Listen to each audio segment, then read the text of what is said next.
Hi මගේ පැටවෝ ටිකට කොහොමද? ඔන්න පුතේ අද ටීචර් සාකච්ඡා කරන්න යන්නේ අලුත් ගණිත ගැටලුවක්. මොකක්ද එහෙනම් අද අපි කතා කරන්න යන්නේ? ඔන්න පිටිපස්සේ බෝඩ් එකේ තියෙනවා අපේ මාතෘකාව. මොකද්ද? සියවස හා දශකය සෙවීම. මොකද්ද මේ සියවසක් කියන්නේ? මොකද්ද මේ දශකයක් කියන්නේ? ඔව් අපි දන්නවා පුතේ සියවස. අපි දන්නවා ඒ නමෙන්ම කියනවා 100. 100 කියන්නේ මොකද්ද? 100ක්. වස කියන්නේ වර්ෂයක්. ඔව් එහෙනම් සියවසක් එන්නේ පුතේ වසර 100කට වරක්. දශකයක්. දශකයක් කියන්නේ ඔව් සියවසක් එන්නේ අවුරුදු 100කට වරක් නම් දශකයක් එන්නේ කීයකට වරක්ද? අවුරුදු 10කට වරක්. එහෙනම් පුතේ අපි දැන් එකපාරම අපි හිතමු මෙහෙම 1958 මෙන්න මෙහෙම දීලා අපිට කිව්වොත් මේකේ සියවස මොකද්ද දශකය මොකද්ද කියලා හොයන්න කියලා අපිට එකපාරටම හිතා ගන්න පුළුවන් මේක මොන සියවසේ මොන දශකයට අයත් වර්ෂයක්ද කියලා. ඔව් චුට්ටක් අමාරුයි අපි මේක නොදැන හිටියොත් අමාරුයි. හැබැයි ඔයාලා මේක දැනගත්තොත් ගණිත ගැටලුව විසඳින්න ඕනෙත් නෑ. ඉක්මනටම මේක දැක්ක ගමන්ම කියන්න පුළුවන් මේක මොන සියවසේ මොන දශකයකට අයත් වර්ෂයක්ද කියලා. එහෙනම් පැටවෝ අපි සාකච්ඡා කරමු. බලන්න දැන් ඔයාලා දැන් ඉන්න මට්ටමයි මේ වීඩියෝ එක අවසානයේදී ඔයාලගේ මට්ටමයි මොන වගේද කියලා. එහෙනම් මට කියන්න මෙන්න මේ වගේ පුතේ ඔයාලා දන්නවා ඔයාලගේ පාස් පේපර්ස් එහෙම කරනකොට මේ වගේ ප්‍රශ්න ඇවිල්ලා ඇති. පොඩ්ඩක් බලන්න ඒවා. මෙන්න මෙහෙම දැන් අපි කියමු 1958 කුමන සියවසක කුමන දශකයක්ද කියලා ප්‍රශ්නයක් ඇහුවොත් කොහොමද මේක විසඳන්නේ කියලා. මෙන්න මෙහෙමයි පුතේ. මෙන්න මෙහෙම අපි ප්‍රධාන වශයෙන් බලන්න මේ ඉලක්කම් දෙපැත්තට ඉලක්කම් දෙක බැගින් එන විදියට ඉරකින් වෙන් කර ගන්නවා. හරි නේද? මෙන්න ඉලක්කම් මෙතන දෙකයි මෙතන දෙකයි. දෙක දෙක එන විදියට මැදින් ඉරකින් වෙන් කර ගන්නවා. ඊට පස්සේ පුතේ මෙන්න මෙතන අවසාන තියනවා නේද ඉලක්කම. ඔව් මෙන්න මේ තියෙන ඉලක්කම අපි කපලා අයින් කරගමු. ඔව් මෙන්න මේක අයින් කරගෙන ඊට පස්සේ මෙන්න මේ 19ට මුල් ඉලක්කම් දෙකට අපි එකක් එකතු කරගන්නවා. ඊට පස්සේ මෙන්න මේ පිටිපස්සේ තියනවා නේද ඉලක්කම පිටිපස්සේ තියෙන ඉලක්කම මොකද්ද? මේ ඉරට පිටිපස්සෙන් තියෙනවා 5. මේ 5ටත් අපි එකක් එකතු කරගන්නවා. ඊට පස්සේ මොකද්ද කරන්නේ? ඊට පස්සේ පුතේ මෙන්න මේ දෙන්න අපි එකතු කරලා බලමු. 19යි 1යි කීයද? 19යි 1යි 20යි. ඔය එක අපි දන්නවා 19යි 1යි 20යි. එතකොට මෙන්න මේ පහ තියෙනවා මෙතන තියෙනවා එකක් එකතු කරලා. 5යි 1යි කීයද? 5යි 1යි 6යි. ඔන්න එහෙනම් මේ 19යි 1යි 20යි කියලා ආවා. 5යි 1යි 6යි කියලා ආවා. එහෙනම් මට කියන්න පුතේ මේ බලන්න කොච්චර ලේසියිද කියලා 1958 මොන සියවසක මොන දශකයක්ද? අපි එහෙනම් හොයාගත්තා 20 වන සියවසේ 6 වන දශකය. මේ තියෙන පුතේ ඉස්සරහින් තියෙන සියවස. මේ තියෙන සියවස පිටිපස්සේ තියෙන්නේ දශකය. එහෙනම් 1958 කියන්නේ පුතේ කුමන සියවසක කුමන දශකයක්ද? ඔව්. අපි හොයාගත්තා 20 වන සියවසේ 6 වන දශකය කියලා. අපි ඒ වගේ තව එකක් බලමු කොහොමද විසඳන්නේ කියලා.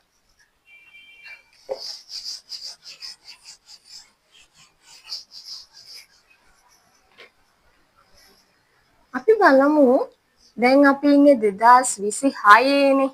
ඔව් දැන් අපි ඉන්නේ 2026. එහෙනම් අපි බලමු 2026 කියන්නේ කොමන සියවසක කොමන දශකයක්ද කියලා. මොකක්ද එහෙනම් මුලින්ම කරන්නේ මම ඔයාලට කිව්වා මොකද්ද කරන්න ඕනේ කියලා අංක දෙක බැගින් එන විදියට මැදින් ඉරකින් වෙන් කර ගන්නවා. හරි නේද?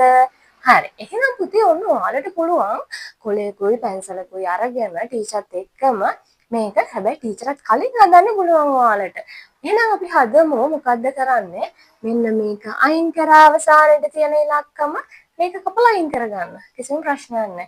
ඊට පස්සේ මෙන්න මේ මුල් ඉලක්කම් දෙකට එකක් එකතු කරා පිටිපස්සේ ඉලක්කමට එකක් එකතු කරා. ඊට පස්සේ මේ බලන්න 20ට එකක් එකතු කරාම 21යි දෙකට එකක් එකතු කරාම 3යි. එහෙනම් මෙන්න මෙතන තියෙනවා සියවස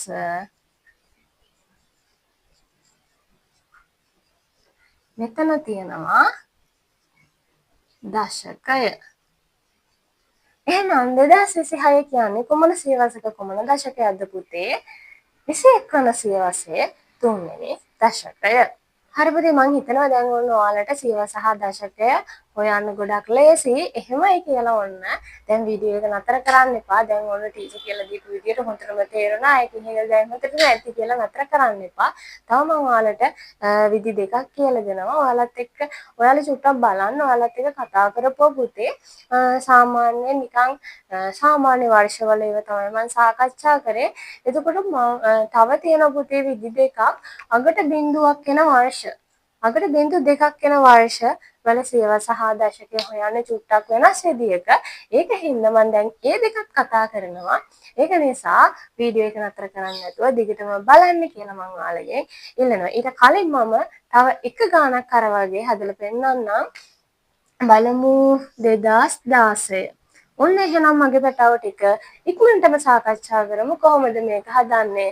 කෝ කියන්න මට අංක දෙක බැගින් එන විදියට ඉරකින් වෙන් කරගත්තා. ඊළඟට අවසාන ඉලක්කම කපලා අයින් කරා. ඊළඟට මේ මුල් ඉලක්කමට එකකුයි පිටිපස්සේ ඉලක්කමට එකකුයි එකතු කරා. ඊට පස්සේ මොකද්ද කරේ පුතේ? මේ 20ට එකක් එකතු කරා 21යි. එකට එකක් එකතු කළා 2යි.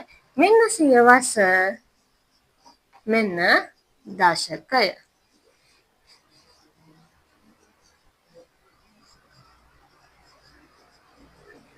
එහෙනම් දැන් කියන්න මේ විදිහට සියවසයි දශකයයි හොයන එක අමාරුයිද?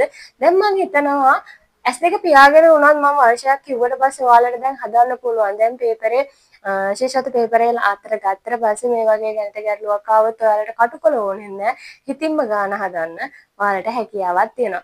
තව එහෙනම් පුතේ තව විදි දෙකක් තියෙනවා කියලා මං කිව්වා. දැන් බලමු අපි අගට බිඳුවක් යන වර්ෂවල සියවස සහ දශකය හොයන්නේ කොහොමද කියලා. කියන්න බලන්න මට අගට බිඳුවක් එන වර්ෂ මොනවාද?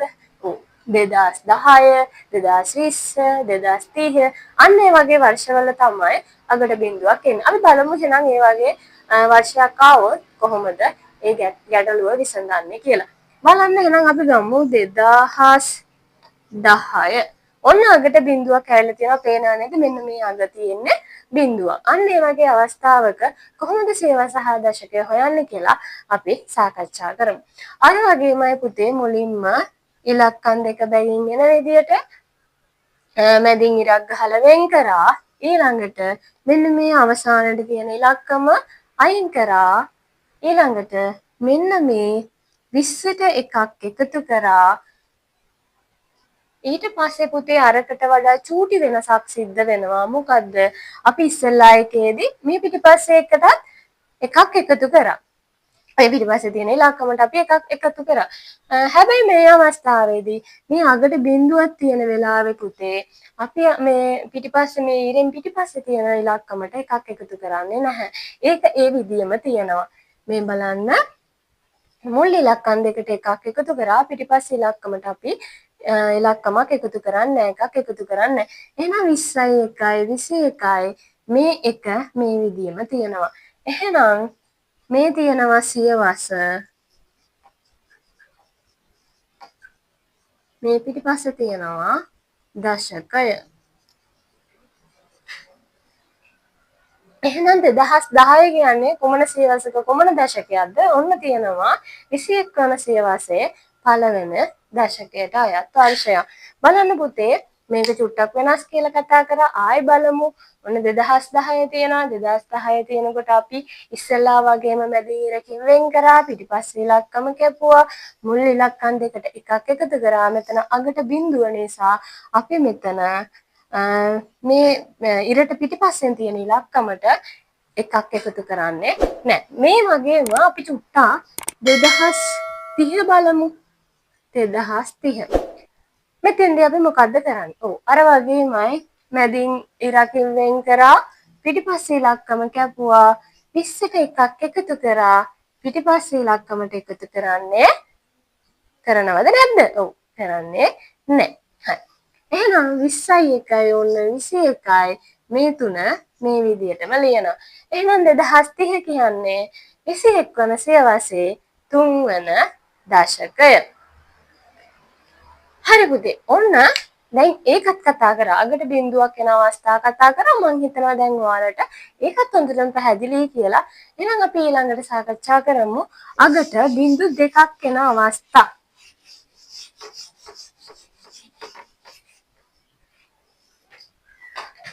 අගට බිඳු දෙකක් එන අවස්ථා මොනවාද පුතේ?